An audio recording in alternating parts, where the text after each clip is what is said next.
Hello! Today, let's delve into one of the most infamous cases from a Central Asian country. On October 9, 2013, shocking news sent ripples across Kazakhstan. That night, in an upscale restaurant named Veyn in the capital city of Astana, a horrifying murder took place. The restaurant was in a prime location, right across from the government building. Because of this, it was often used to host foreign dignitaries, business tycoons, and powerful figures. Everyone who dined there belonged to the upper class. No ordinary person would step foot inside. That afternoon, a sense of urgency filled the restaurant. The reason? Just a street away, inside the government building, Russian President Vladimir Putin was engaged in talks with the president of Kazakhstan. There was a strong possibility that the two leaders would visit the restaurant for a dinner reception. In preparation, the restaurant had already closed its doors to the public, accepting only a select group of special guests. But no one could have anticipated that on such a crucial night, a brutal murder would take place inside one of the restaurant's VIP rooms. When the news broke, many speculated that the crime could be linked to a political power struggle. The victim's identity only fueled the controversy. Her name was Saltanat Nukanova, a 31-year-old woman from an influential family. Many of her relatives held key positions in the government, and her father was a successful businessman. Most notably, her husband was Kwandik Bishimbayev, the former Minister of Economy of Kazakhstan. Given her prestigious background, it was unthinkable that a woman of her stature would suffer such a horrific fate before her death.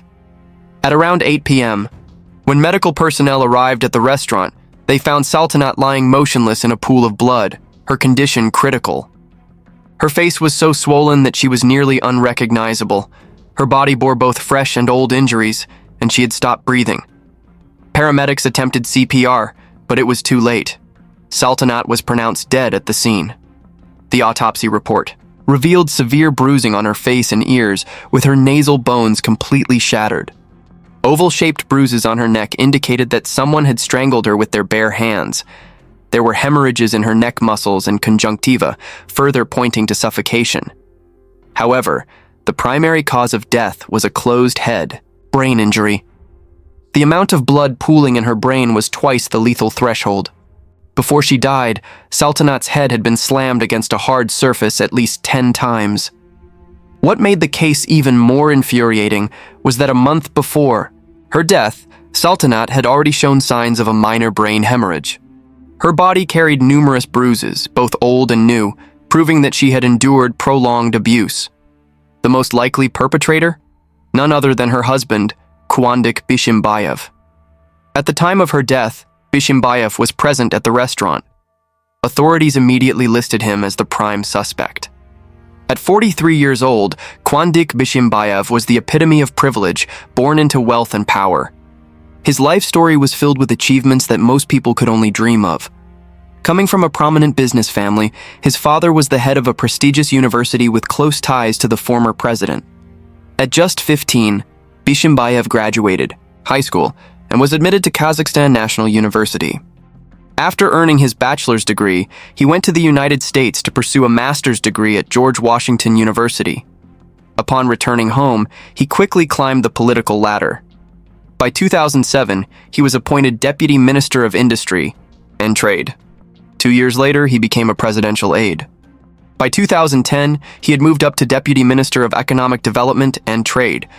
In 2016, at just 36 years old, he was appointed Minister of Economy, making history as the youngest person to hold the position. With a meteoric rise to power, Bishimbayev had it all. In just 10 years, he went from a banker to one of the country's most powerful men. But it only took 7 months for everything to come crashing down. In 2017, he was convicted of accepting a $2 million bribe and sentenced to 10 years in prison. However, he only served 18 months before being released. With no path back into politics, he returned to managing his family's businesses. Over the course of his life, Bishimbayev had been married 3 times. Saltanat was his 3rd wife. Saltanat had studied abroad in the UK.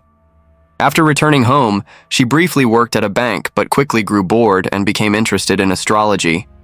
Thanks to her family's wealth, she didn't have to worry about finances, so she quit her job to pursue her passion.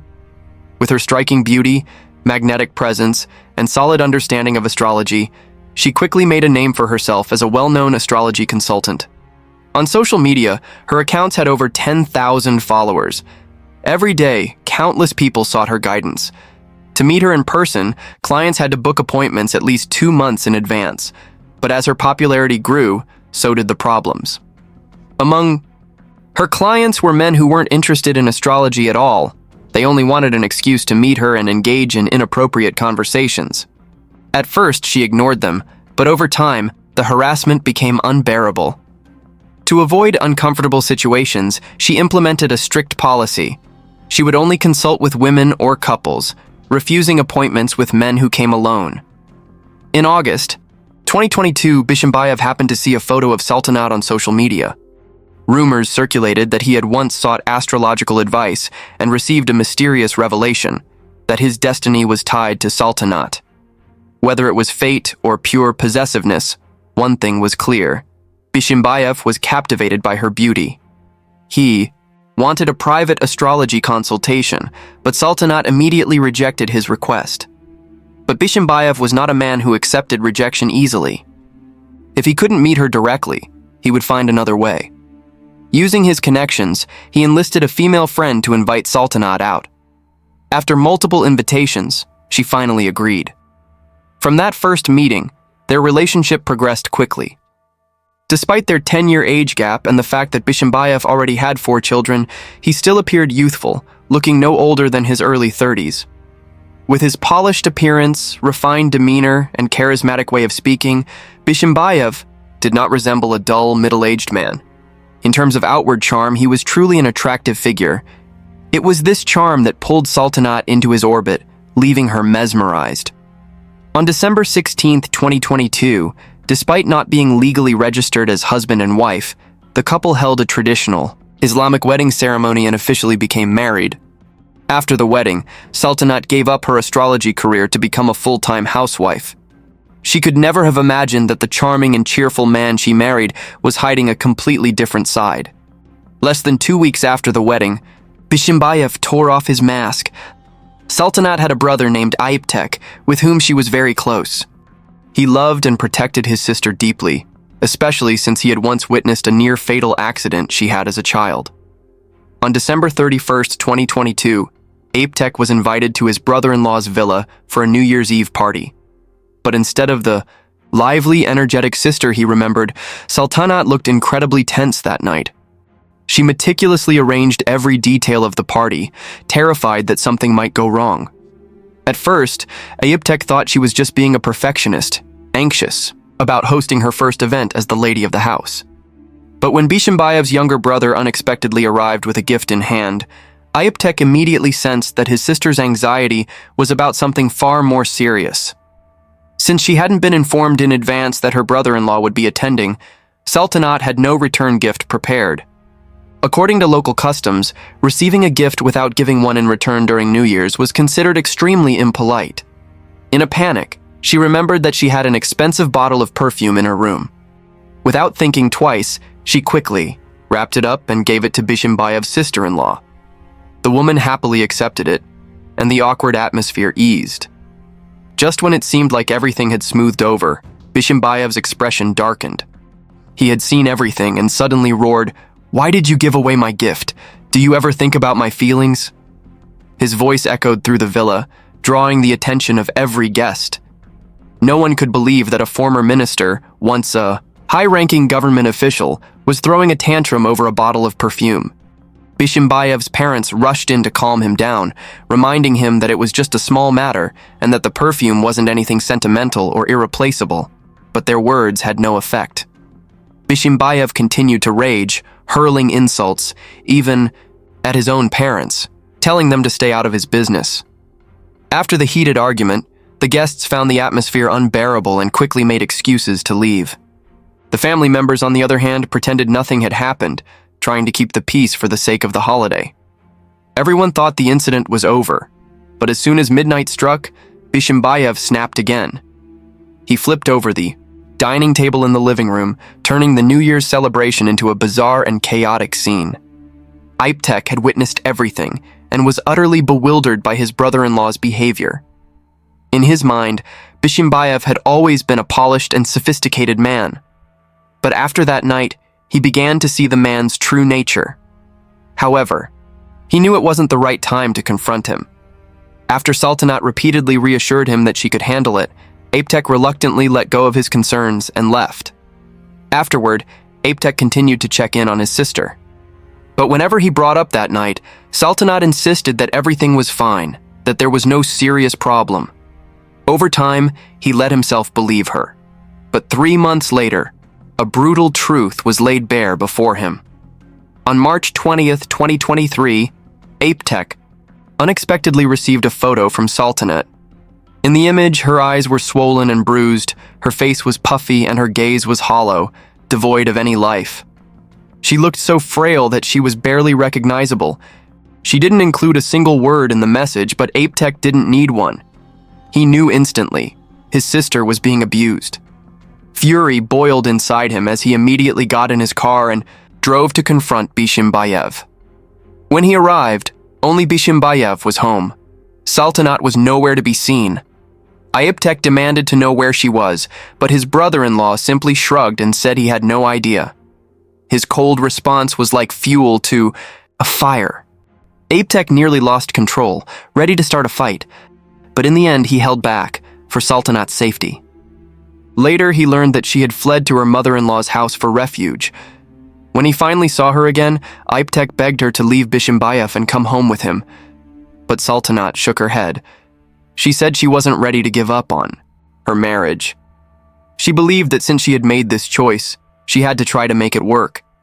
If there were problems, she and her husband should fix them together. She still held on to the hope that Bishimbayev would change. No matter how much Aptek pleaded, he couldn't change her mind. Defeated, he left. But domestic violence never happens just once. A woman who chooses to endure it will only face more brutal beatings. In September 2023, during a family gathering, Aptek once again noticed bruises on his sister's body. Overcome with worry, he asked her what had happened. But Sultanat merely smiled and said it was from a rough massage, nothing to worry about. Aptek didn't believe her, but he knew pressing further wouldn't help. He was heartbroken seeing his sister grow weaker and weaker, yet he was powerless to stop it. If Sultanat refused to leave, then every time he confronted Bishimbayev, it would only make things worse for her behind closed doors. On October 8th, Sultanat's friend, Aida, recounted a chilling incident. That evening, she had gone to a concert with Sultanat and Bishimbayev. But even in public, in front of everyone, Bishimbayev shamelessly flirted with another woman, holding her, whispering in her ear, and even kissing her cheek. Sultanat was furious. The couple had a heated argument right then and there. They fought throughout the concert and eventually left together for dinner at the Veyn restaurant. Aida, sensing the unbearable tension, made an excuse to leave early. She had no idea that the next piece of news she would hear about Sultanat would be of her death. So what exactly happened after the couple entered the Veyn restaurant? That was the question on everyone's mind. When questioned, Bishimbayev remained disturbingly calm. He simply said that they had fought intensely over dinner. Sultanat, in her anger, had threatened to leave and go to her brother's house, but he had tried to convince her to stay. Then, he claimed, they drank a lot of alcohol. Bishimbayev was confident he could escape justice. He claimed that both he and his wife had consumed a large amount of alcohol, and she might have slipped in the bathroom, hit her head on the toilet, and suffered a fatal brain hemorrhage. He insisted that by the time he woke up, it was already too late, and that her death had nothing to do with him. His confidence only grew because the restaurant where the incident took place was owned by his cousin. They had quickly erased all surveillance footage from the security cameras. He believed the police would find no evidence. With his network of connections, he thought bribing the right people would influence the jury and help him walk free. But everything he assumed was just an illusion. Investigators used data recovery technology to retrieve deleted footage from the restaurant's security system. At the same time, they discovered 12 videos on Bishimbayev's phone, each one documenting his abuse toward his wife. These pieces of evidence immediately shattered his defense. The recovered footage showed that around 1 a.m. on October 9th, Bishimbayev cornered Sultanat against a wall near a door. Holding a cigarette in his right hand, he grabbed her face with his left, forcing her to look up at him. Saltanat, fully dressed, appeared exhausted. She didn't want to argue anymore, but she had no choice but to comply. By 6:56 a.m., the two appeared in the hallway, stepping out from VIP room number 1. But this time, Saltanat was no longer fully clothed. She was naked except for a black fur coat draped over her shoulders, silently following behind her husband. Without warning, Bishimbayev turned around, yanked her by the hair, and shoved her to the floor. Then, like a wild beast, he kicked her repeatedly in the most sensitive areas, showing no restraint. When he finally pulled her back up, he slammed her against the wall, punching her in the face over and over. Saltanat was too weak to stand, but he didn't stop. At times, it seemed like he was about to leave. But after taking a few steps away, he would turn back, shove her down again, and continue his rampage. Eventually, Saltanat managed to run into the restroom, using the last of her strength to lock the door, desperately hoping for a moment to call for help. But Bishimbayev kicked it open with ease. From this point, the security cameras captured nothing further. But for the next 70 minutes, Bishimbayev himself recorded everything. The videos showed him hurling insults, slapping Saltanat across the face and verbally degrading her. That night, she endured 8 hours of pure torment, physically and emotionally shattered beyond repair. By 9:00 a.m., Bishimbayev dragged Saltanat back into VIP room number 1. She never walked out again. While she lay dying, slipping deeper into unconsciousness, what did Bishimbayev do? Instead of calling for medical help, he engaged in bizarre and disturbing behavior. First, he instructed his cousin to erase all surveillance footage from the restaurant's system. Then, he had this cousin take Saltanat's phone, drive around the city, and send fake messages to create the illusion that she was still active. By 2:00 p.m., when he realized she still hadn't regained consciousness, rather than seeking medical assistance, he called a fortune teller to ask if his wife would be okay. The fortune teller advised him to consult a doctor, but this enraged Bishimbayev, who cursed and shouted at him. He even declared that he had no intention of taking Saltanat to a hospital. Feeling cornered, the fortune teller reluctantly reassured him, saying, "Don't worry, she's just asleep." That seemed to put Bishimbayev at ease, and instead of staying with his wife, he went out for lunch with a famous social media influencer at a restaurant. The meal lasted over an hour. By 5 p.m., as Saltanat still showed no signs of waking up, Bishimbayev started to panic. He ordered his cousin to buy ammonium salts, a chemical with a strong, pungent smell often used to revive unconscious people. However, excessive inhalation can be lethal. Once he had the ammonium salts, he poured them directly onto Saltanat's nose, but she didn't respond. He then messaged the fortune teller again, asking if she was all right. When the reply came back, as there's nothing to worry about, he relaxed and did nothing more. At 7:07 p.m., he texted a massage therapist asking if they were available for a session. 10 minutes later, his cousin, unable to bear it any longer, finally called for an ambulance. But by then, it was too late. Bishimbayev had countless opportunities to save his wife's life, but he deliberately chose not to. His actions were beyond reckless. They were calculated. And in the end, he not only ensured Saltanat's death, but also sealed his own fate. When the details of the case became public, Kazakhstan erupted in outrage. The entire country followed the case closely. President Tokayev himself issued a special directive, instructing the Ministry of Internal Affairs to thoroughly investigate and report every development. Before the trial, some internet users leaked the personal information of the jury members. This was akin to hanging a sword over their heads, ensuring that no one could be bribed by Bishimbayev. If anyone dared to manipulate the legal process, they would have to face the uncontrollable wrath of the Kazakh people. On May 13, 2024, the Supreme Court of Kazakhstan found Bishimbayev guilty of murder and sentenced him to 24 years in prison. His cousin, who assisted in destroying evidence and covering up the crime, received a 4-year sentence. Later, the police discovered a letter written by Saltanat in their apartment, dated around October 2023.